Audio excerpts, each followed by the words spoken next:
President Trump has spoken out on the protests that have erupted across the United States, which in some places have led to mass looting and rioting as well. Curfews have been imposed and there are several tense standoffs between protesters and law enforcement. For more, we have our Jang Tae-hyun on the line for us. Taehyun, just walk us through how things are going now. Mark, U.S. President Donald Trump held a briefing on Monday local time and said he will mobile all available federal resources, civilian and military, to stop riots and looting. He said he will order the mayors and governors to deploy the National Guard in sufficient numbers to control the situation, and that he was even willing to deploy the U.S. military if necessary.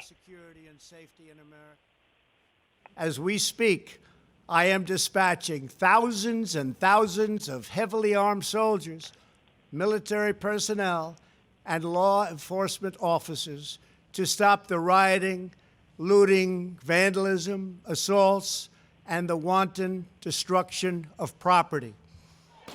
As of Monday, nearly half of the states, including Illinois and Texas, as well as Washington, D.C., have activated the National Guard. In California, around 4,500 Guard members have been called up. Protests have spread to over 140 cities across the U.S. after George Floyd, a black man, was killed in police custody in Minneapolis on Memorial Day. A video showing police restraining Floyd, who pleaded that he can't breathe while a white officer pressed his knee on Floyd's neck, has sparked outrage against police brutality. Well, over the past couple of days, the situation in the United States has certainly deteriorated.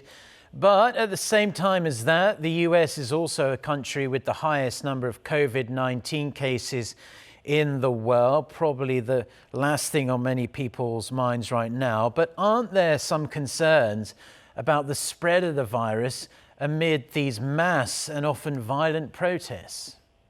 Yes. Health authorities are worried that the coronavirus could rapidly spread during these protests.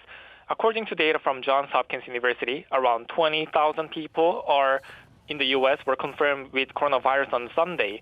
When people yell slogans, sneeze to expel pepper spray, or cough after inhaling tear gas, the virus can easily spread through a crowd. Meanwhile, some 40 cities have imposed curfews after buildings were burned and businesses were looted. But that didn't stop protests in Washington, D.C. and other cities across the U.S. Back to you, Mark.